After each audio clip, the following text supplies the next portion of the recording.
Welcome to Our Community. Susie Thomas with you this morning, and we are visiting with Rachel Hostler. She is the Assistant Dean of Experiential Learning at Walsh University. Good morning to you. Good morning. And, okay, experiential learning. What is that? Because this is a newer position, yes? Yeah, it's new. I started this year. So it's a new office that's combining career services, service learning, and global learning. So we're looking at academic experiences that happen outside the classroom. Well, I've always said that an awful lot of learning takes place outside of the classroom. So it's interesting that even a university picked up on that, and not that you were listening to me, but but really recognized that as well, that so much of the things we learn are not necessarily what we pick up when we're taking notes. Yeah, absolutely. Talk about the philosophy behind that. So what we're looking what my boss likes to call it is the I. We're developing the I person, not just the T. So we're developing their knowledge in the classroom, and then we're developing the depth of knowledge outside the classroom. And you said those rather quickly, the three kind of areas that you work with. What are they again? The Career Center, service learning, and global learning. Well, let's take those one at a time. Sure. What takes place in the Career Center?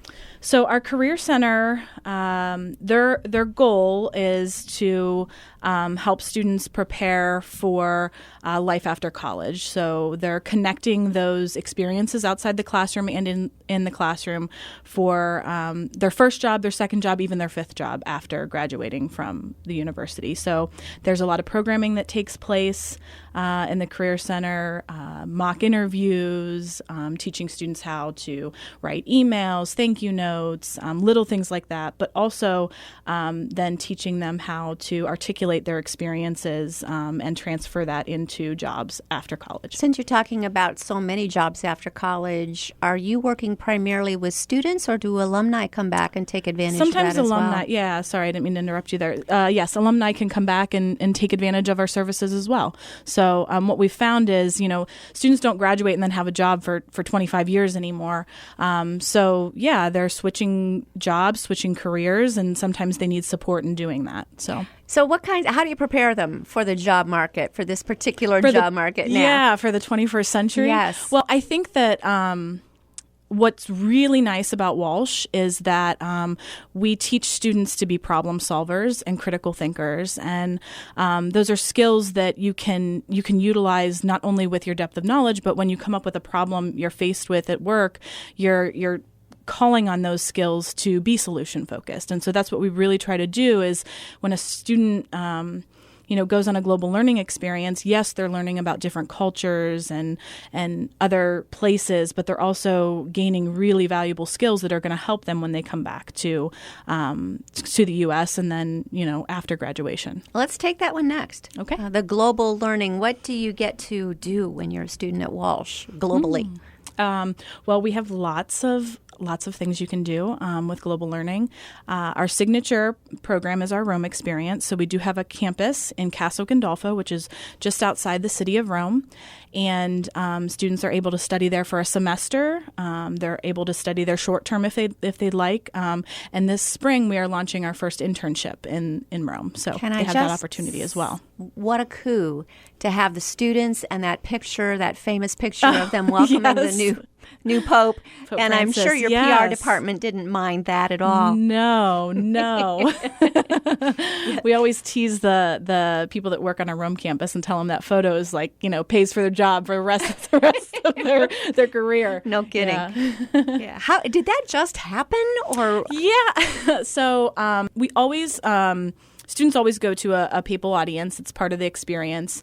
And we try to get them up close as much as we can, and those particular students were education students, and so they really wanted to invite the Pope to come have dinner with them. So they were like, let's make a card, and they just happened to get right up front, and one of his bodyguards took it. So it was awesome. Yeah.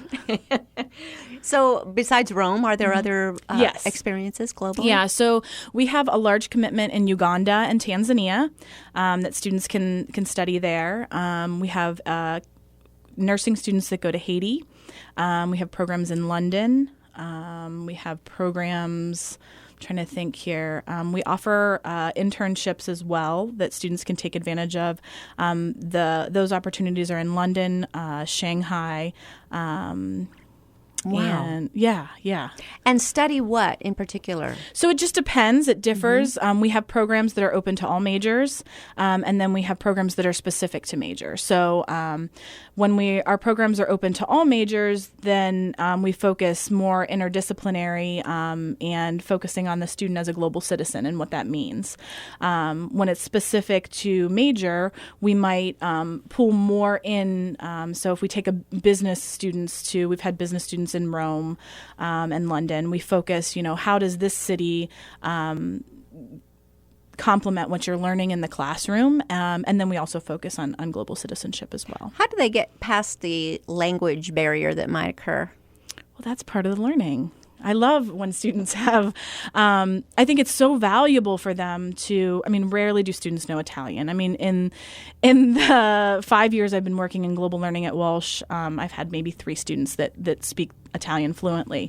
So that's part of their learning, is learning how to navigate something when they don't speak the language. And I love when students are there the first week and they're really tripping over things. But then by the end of their experience, they know how to do it. They know how to communicate without the language and get what they want. And so I think that's part of it, is challenging them to communicate without knowing the language firsthand. Another thing that's very global about Walsh is the fact that you do have brothers from around the world that come live on the campus as well. And I know that they've taken some classes, and so they're speaking, particularly if they're from Haiti, they were speaking, it's not French, but Creole. Yeah. So how exciting for your students to get to interact with them as well. Talk about that relationship of the brothers on the campus. Yeah, so the Brothers of Christian Instruction are they have locations all over the world. And so when those brothers come and study at the university, students get to interact with the brothers in the classroom. And what a valuable experience to interact with a brother and learn their faith and what they plan to do after leaving Walsh when they go back to their home country. But then also learning, about internationalization. And I think that sometimes not everybody gets to study abroad, right? That's not necessarily everyone's path. And so part of what we do at Walsh is educate students in other ways internationally. And so when they can interact with a brother, they're learning about that brother's culture and that brother's country, and learning how to communicate with someone that doesn't speak English as their first language. And that's part of that education. And learning it in North Canton. In North Canton, yeah. It's amazing. Service learning, a big part of Walsh University is service. That's part of the education. I know recently with Martin Luther King Day, you were off doing all kinds of things all around town. Talk about that. Yeah, so all our students are required to take service learning as part of the general education. So by the time they graduate, each student has taken a class that has a service learning component to it. So not just the volunteerism, which is absolutely a part of what we do, but also connecting it to that academic experience and learning. So that's part of it. And then Martin Luther King Day, we extended that, and we had students all over Stark County. Many were volunteering in soup kitchens. A lot were volunteering with local YMCAs, working with Maslin Boys and Girls Club. We had students downtown working with Stark Fresh. So, yeah. Was this volunteer, or this was something that was required for every student? This was volunteer, yeah. Wow. So we had all athletics at Walsh make it a part of their mission that the student athletes are volunteering. And so I think almost every one of our athletic programs had representation on Martin Luther King Day, which was excellent. So that is amazing. Yeah. Very cool. And the response that they received out in the community was what? Well, I think it would be different from where they were placed, but definitely it's something valuable. They came back that evening and we had a reflection on campus, and many of them were reporting how, fun it was to be in the community and celebrating with, kids in the community, helping the different nonprofit organizations get tons of work done. I know one group helped Stark Fresh. They sorted 13,000 seeds for seed libraries around the area. So lots of work. That will be used for what? Oh, so they basically in the local libraries around the community. It's given to anyone that comes in. They can take the seeds so that they can grow their own fresh foods. Wow. Mm-hmm. So, I'm amazed at what the libraries are doing lately. Oh, my gosh, They are really getting beyond just checking out books now, aren't they? But that really cares for people who might not otherwise have access to fresh food, particularly if they require food pantry assistance. Exactly. Yep. So, okay, we are talking with Rachel Hustler. She is the Assistant Dean of Experiential Learning at Walsh University. And Rachel, did you go to Walsh? I did. Yeah. Talk about your experience. Yeah. So I graduated in 2004 from Walsh University. I was a middle childhood education major. And so when I was a student at Walsh, I was the student government president and I was a resident assistant. So I was heavily involved in the extracurriculars outside of the classroom. And I ended up teaching school in Louisville, Kentucky for a few years, and I didn't enjoy being a classroom teacher. I was definitely devoted to education. And when I was talking to one of my mentors back at Walsh saying, I just don't enjoy classroom teaching, he said, well, that doesn't surprise me. And I'm like, what? What are you talking about? Interesting. And he said, well, you definitely are devoted to education, but you're devoted to these things outside the classroom. And it was like a light bulb went off, like, oh, yeah, I am. So I actually came back to Walsh. There was a job opportunity, and I've been there ever since. Someone needs to teach the teacher. And so, not everybody is cut out to be in the classroom itself, but to prepare that person by developing that whole person then to go in and help those little people and teach the little people. Yeah. But the fact that you would be helping to prepare that person who will do that, then you indirectly are having a great impact on classrooms. Absolutely. Yeah. Mm-hmm. We're speaking with Rachel Hustler, Assistant Dean of Experiential Learning at Walsh University. Okay, extracurriculars, since you were so involved in them, let's talk about some extracurriculars at Walsh. Yeah, sure. Tell me about them. What's available? What's available? Well, there's lots of clubs and organizations. I mean, most of our majors have a club that then extends outside the classroom. So if you're an education major, there's an education club. If you're a business major, we have a business club. So there's all of those. We have a peace and social justice club. We have student government. There's resident assistants that can get involved. There's the university programming board that plan activities for the campus community. There's all kinds of athletics. Yes. How are they doing this year? How is Walsh doing? Well, we can find out by going to the website and find out. That's one thing. I mean, I think our athletics, they're doing great. I think that it depends on what team you're looking at.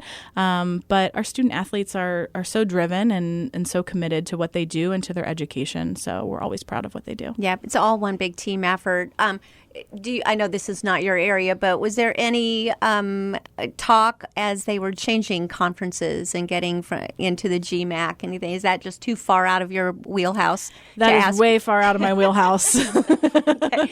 And we will just move on. But there are definitely experts on campus you could talk to. But her expertise, if you're just tuning in, is the experiential learning, which the students are getting. And this is the learning outside the classroom. Do you feel comfortable talking about the outstanding academic experience as well? You absolutely. Can from the perspective of being an alum. Yeah, absolutely. Talk about that. What do you have to say about the fact that Walsh is just really thought of very highly respected as far as academically? Yeah, I think that our faculty are so committed to the students, and the faculty are committed to creating experiences for our students that prepare them, but also challenge them. And so we have a great general education curriculum that all of our students engage in, and then that is paired with their majors and the coursework in their majors. And so I think that students get a well-rounded, really in-depth experience when they're a Walsh student. So something that I always hold and is something that I've found true to myself being an alum is that, yes, I knew how to be a teacher, but I also knew how to be a community member and engage civically, and to really have an impact with those that I was working with and the community in which I lived. We're finding out more and more about Walsh University. Need to take a short break. We'll be back after these words. You're listening to Our Community.